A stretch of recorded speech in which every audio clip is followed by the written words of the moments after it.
वंदे मातरम। जय हिंद साथियों। अभी हमारे देश में एक संसद का विशेष सत्र बुलाया गया और विशेष सत्र इतनी हड़बड़ी में बुलाया क्योंकि नरेंद्र मोदी को प्रधानमंत्री के तौर पर अभी समझ में आने लगा है कि देश में इंडिया अलायंस बनने के बाद भाजपा की, संघ की और एनडीए की जमीन अब सिरकने लगी है। उस स्थिति में अचानक महिला आरक्षण का विधानसभा और लोकसभा का जो बिल है वो लेके आते हैं। कांग्रेस पार्टी की ओर से पूरा समर्थन उस बिल को, क्योंकि हम चाहते हैं कि महिला हमारे देश में राजनीतिक नेतृत्व में आए, निर्णय की प्रक्रिया में आए, उनका बराबर का हक है, बराबर का हिस्सा होना चाहिए।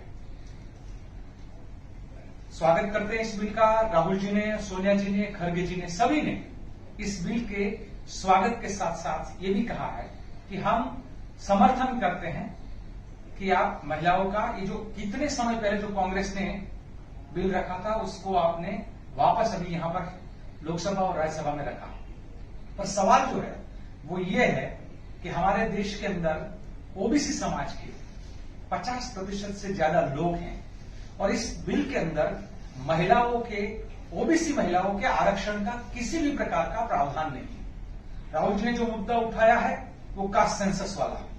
मैडम सोनिया जी ने भी कहा, खड़गे जी ने भी कहा और कांग्रेस के हर और अलायंस के हर वक्ता ने और हर सांसद ने संसद के अंदर भी आवाज उठाई है कि देश के अंदर जो पिछड़े समाज के लोग हैं, जिनको राजनीतिक नेतृत्व का पूरा मौका नहीं मिलता है, उन महिलाओं का क्या होगा।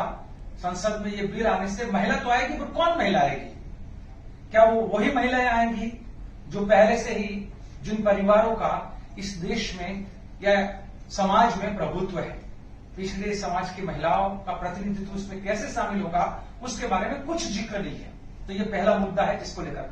दूसरा, साथ साथ में मैं ये भी कहना चाहूंगा कि देश के संसाधनों पर विशेष समाज का और विशेष वर्ग का कब्जा है और बाकी समाज और बाकी वर्ग, एससी, एसटी, ओबीसी, माइनॉरिटी, जिनको हम लोग पिछड़े और अगड़े में आजकल देश के अंदर देखते हैं, तो वो पिछड़े समाज जो है उनके हक का कोई और ले रहा है।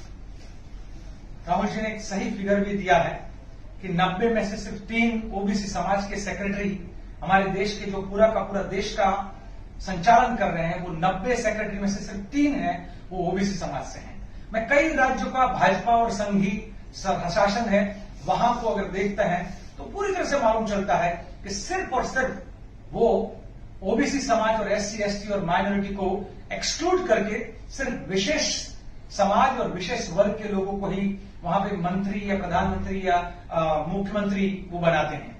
तो इस देश के अंदर पिछड़े समाज, ओबीसी समाज के बारे में सोचने की जरूरत है। इस सब को मैं कहता हूं कि इसकी लड़ाई अगर हम नहीं लड़ेंगे तो कौन लड़ेगा?